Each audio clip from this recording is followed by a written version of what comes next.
Uh, so Stroll Down Crazy Town session 4. Uh, so I think this one, we'll skip a bit of science and let's go through maybe through uh, a different dimension or angle of discussion. Um, we'll circle back to the Planck universe, electricity, the nature of electricity and gravity, um, all that. Um, But for now, I want to maybe just like do a more free drive. And let's just see where it goes, okay? I haven't really prepared anything. That's how I like it. I like to wing it. Um, good. Let's go. You? So, in the autobiography of a yogi, Yogananda makes many claims about some extraordinary human beings doing extraordinary things like bilocation and so forth. Can you list these individuals, at least maybe the 10 or 20 of them, most important ones, what they were able to do? And uh, what would be the record? Yeah, let's first start with those two. So this is we call it setups. We're setting up the chat. Okay, so Sri Yukteswar, he was Yogananda's guru, Lahiri Mahasaya. He was Sri Yukteswar's guru, which was inevitably Yogananda's guru's guru. And Babaji, who to an extent was guru of Lahiri Mahasaya, he also appeared in front of Sri Yukteswar. Um, and that is very much what's called the Kriya Yoga lineage by the supreme avatar, Maha Avatar Babaji. He's supreme. He was a great avatar, Maha Avatar. He's claimed to be somewhere between uh, a few thousand years old to a few 100,000 years old. Nobody really knows. But he's essentially a yogi that has exited his body. Has his body is probably preserved somewhere in a very state of low stasis and consuming the absolute zero of energy. He's probably even forgotten where it is, and he's purely in etheric form. So it's a crazy story. We'll go into it a little later. So Teresa Newman, she lived without food for decades. Okay, very similar to um, the sun-gazing guy, um, Hiran Marek. So this is a different guy, Master Mahasaya. Okay, introduced divine direct biology. Yeah, Swami Pranabananda, the saint with two bodies, he was able to bilocate. Now, firstly, let's set some credentials down. So, autobiography is just a random book, I guess, but let's qualify it. Uh, so please let's qualify autobiography of a yogi and its importance to someone like Steve Jobs. Um, so you have to understand, sometimes following a refined mind gives you a refined answer. And Steve Jobs is one of those individuals who had a very refined mind. The way he designed the Apple products, he had a supremely refined mind. So this book for him was a book he gave to almost everybody. The autobiography. It's a book that blew him away. And so uh, you have to stop and notice when a Steve Jobs is giving everybody this book, and the book covers some tales of Yogananda. It reads like short stories, like many chapters of short stories. Some crazy story happens, and he tells it so simplistically and so by the way. so by the way, like by location, and it's so by the way, like he's so accepting of it. And you realize for him, it's not always a wow thing. He's probably very used to it. Um, no, I lie. It was impressive for him as well. Um, but so it's almost this curve is exponential. From Yogananda to Sri to Lahiri Mahasaya, all very plausible. And it goes back up to something called a Maha Avatar Babaji, and almost immortal yogi who's lived for incountable, innumerable years. And he appears whenever he chooses to appear. He appears in etheric form. He appears as a young, 26, 27-year-old being. So he's really achieved a lot. But anyways, what I'm saying is, smart fellow, took autobiography quite seriously. I suggest you do as well. And what happens here in this book, he goes through people with supremely supernatural capabilities. And from levitation and jinns and you name it. It's a pretty impressive book. And no sleeping for decades. And this is all he's showing here is how individuals have hotwired uh, the the body mind system complex. So we have barely scratched the surface of controlling that body mind spirit complex. But there's many of them that have demonstrated a very high level of capability. The other one is Swami Rama. Uh, Swami Rama was highly accomplished as an individual. He was also, I think, accused of like sexual, I don't know, whatever, with somebody at that place of his. But so fully aware of that possible weakness of his, he also could be highly true, but I'm referencing him not on that weakness, but on his ability to control his body, mind, spirit complex. And there he was a supreme expert. He also wrote a book called Enlightenment Without God.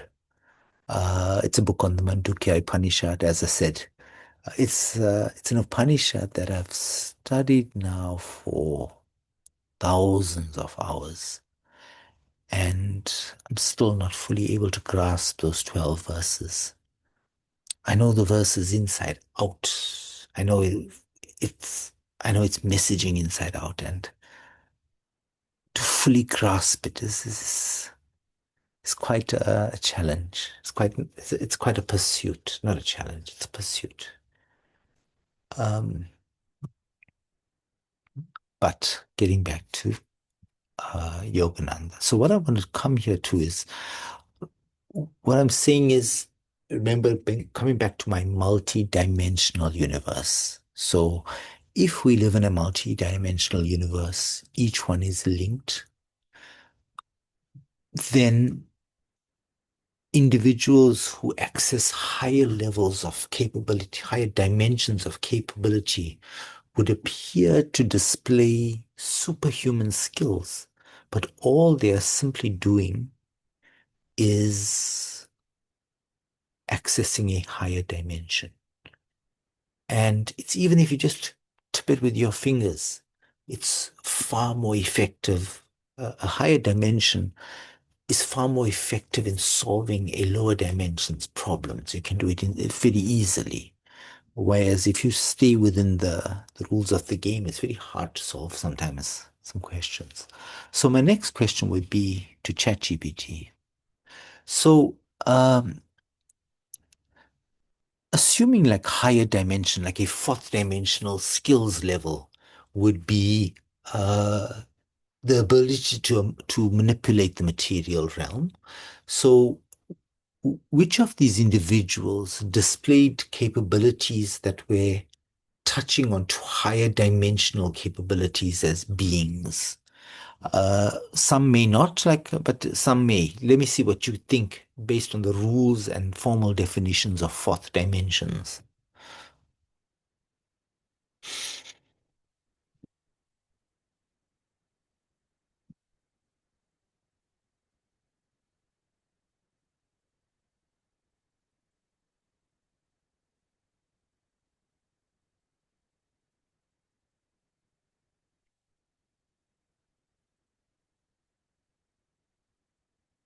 So they've got a tiering. First tier, strong fourth dimensional analog. Mahavatar Babaji for sure.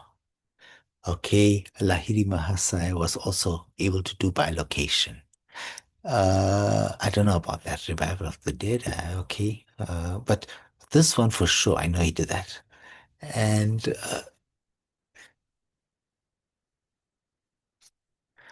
I simply need to check this. Uh, did Lahiri Mahasaya really revive the dead, reintroduce life force energy?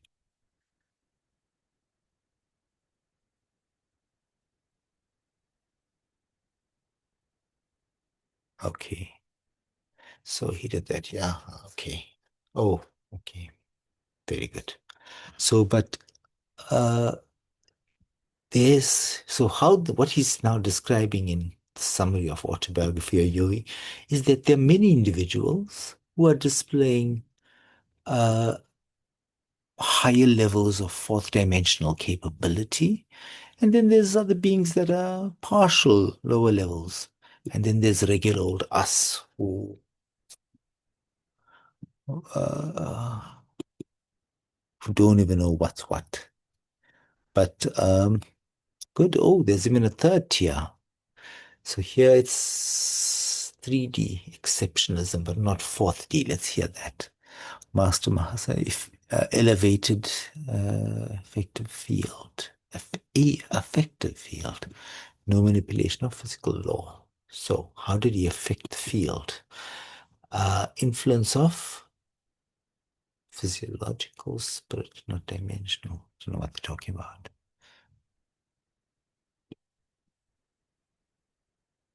Okay. But all right. So so at least in my naive conclusion, I'm saying that Autobiography of a Yogi is displaying beings with higher dimensional capabilities. And the other more impressive thing that I need to tell you about with Lahiri Mahasaya, Sri Yukteswar, and Yogananda is something called the Mahasamadhi. And all three of them executed the Mahasamadhi, which is a voluntary death. So, like, literally a voluntary exit of the body. They didn't wait for to be evicted from the body. They could voluntarily detach their life force energy from the body. So that's a very interesting statement, I think. Uh, Regarding these three guys. So it's a trained technique. Again, just higher level capabilities. So what else can we cover? What else can we talk about? So dimensions and Yogananda. Oh, maybe we talk about that. So Yogananda is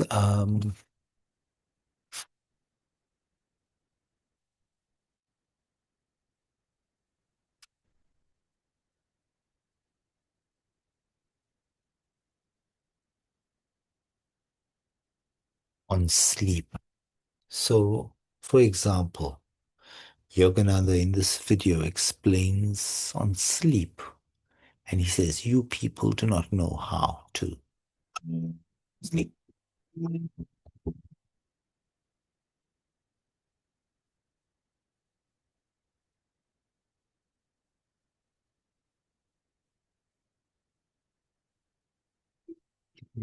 Get to the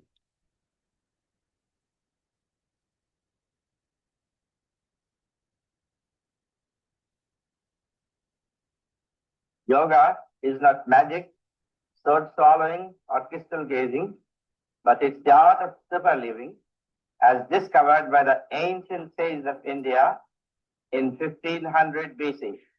If the Western brothers only could learn the methods of the yogis, then they would learn to live 100 years in perfect health, happiness, and great success.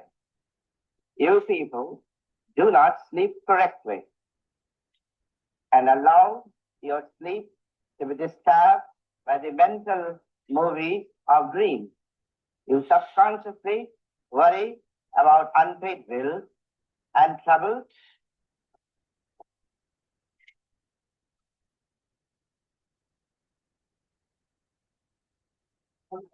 The reason for lying in this posture is to keep the internal organs floating in the tray of the chest and abdomen free from any pressure. But by closing the eyes and in a relaxation, I can remain asleep several nights. And by opening the eyes and recharging the body, I can keep awake several days. Now I will go into the state of superconscious bliss by lifting my eyes higher in a relaxation and controlling my heartbeat.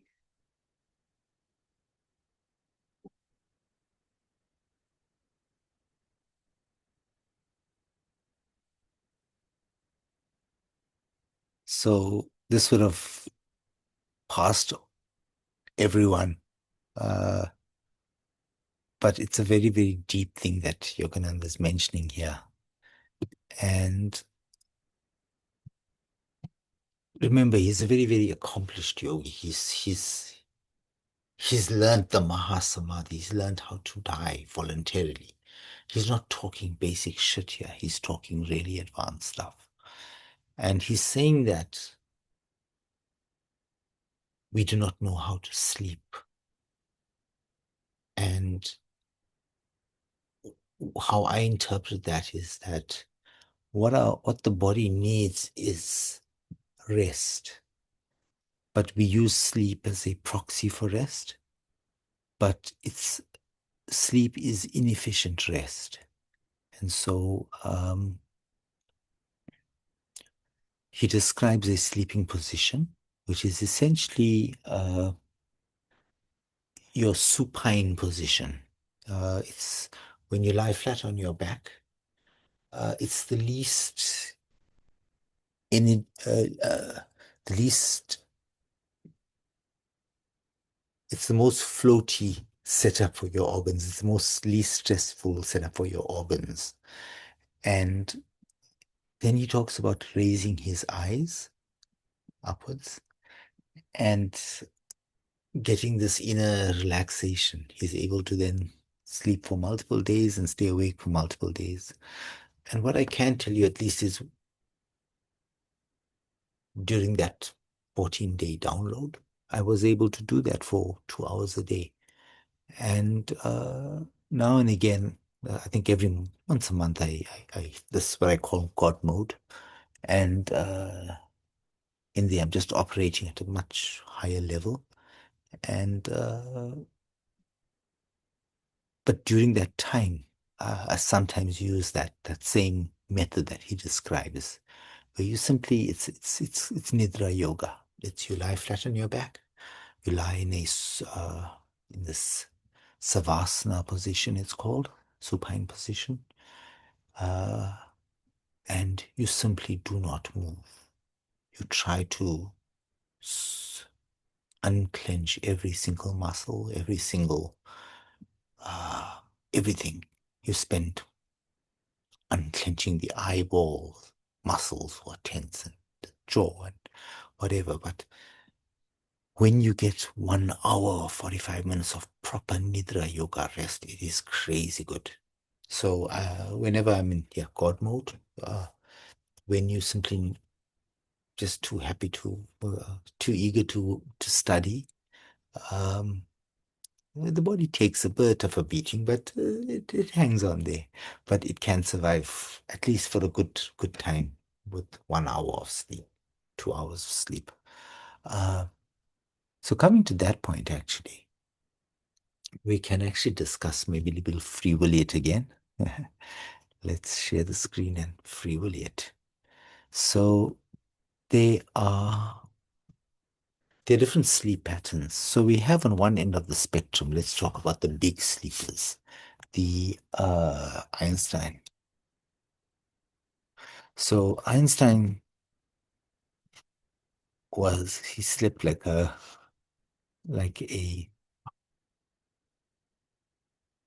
quite a lot. He slept like a supernova. So he slept at least 10 hours, mostly 12 hours a night. He needed it to keep the process of his working efficiently, but it needs an off time as well. And so one of those very long, deep sleepers. Okay.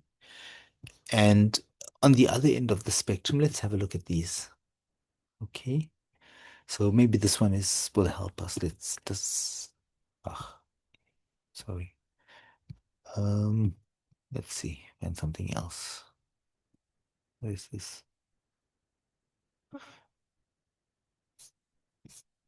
Do we have okay, let's have a look at this.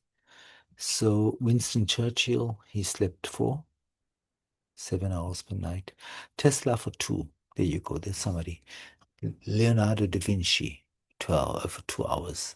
So these guys, but what they're learning was they learned a short nap cycle. So something like Leonardo was able to sleep for 20 minutes every 4 hours. So he never had a full 8 hour, a full 6 hour. And you do have also the big sleepers. Um, wow, the Donald, Maggie.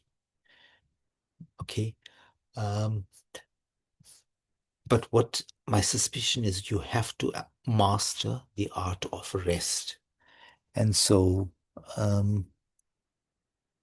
Yogananda explains that in his short little 1 minute thing there, which is establish your body in a savasana position, organ neutral.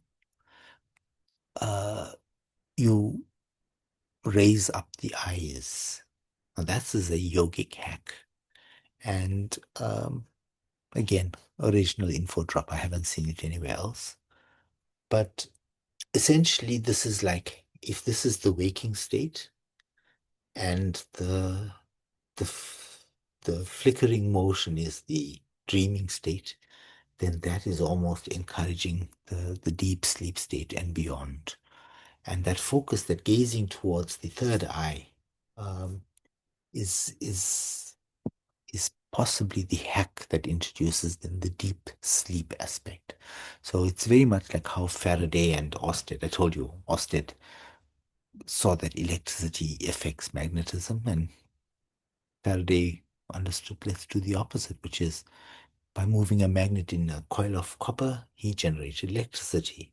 Similarly, here, it is when your body enters a deep sleep state, it probably the eyes either float upwards or something like that. And Yogananda and the yogis have understood that A causes B, B causes A, which is raise the eyes. So when you consciously raise the eyes and you're able to, you learn to hold that there. Remember, yoga is not easy, but this technique of strengthening the eyeballs to raise is one of the key things to establish deep sleep. This is linked with breath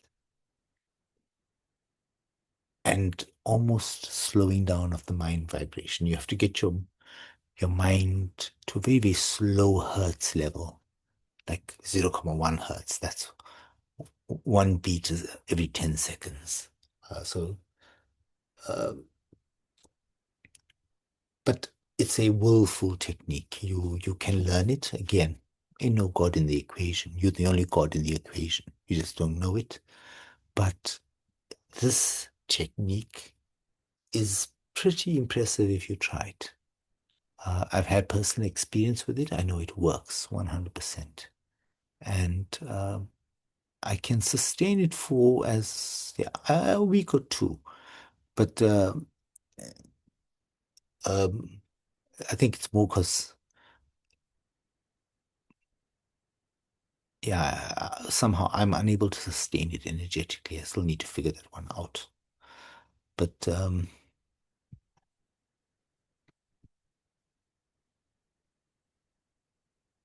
so we've talked about Yogananda, we've talked about Autobiography of a Yogi, we've talked about fourth dimensional, higher dimensional capabilities of individuals within autobiography. We've talked about the Samadhi, the Mahasamadhi, the willful death. We've talked about Steve Jobs' admiration for Yogananda, and all I'm saying is Steve Jobs is a discerning mind, and for it to resonate with him, uh, I would say just at least give it a second pass. And then we've talked about now Yogananda's capabilities in terms of sleep, which is explained. I've explained to you that it's sleep is not what you need. You need rest, 100% efficient sleep. And if you're able to get it, you can then concentrate 8 hours of restless sleep into 1 hour of 100% efficient sleep, 100% coherent sleep. Um, so the faster the body is able to get to deep sleep mode, it gets to a state that it's a rest, relax, healing, and so forth mode. So, yeah, that's about it. Do I want to cover anything else now?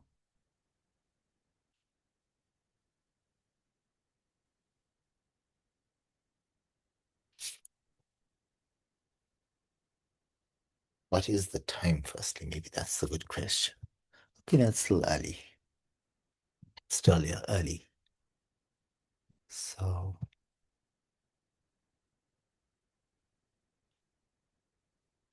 maybe let me stop the recording. I'll take 5 minutes to think of something and then begin again.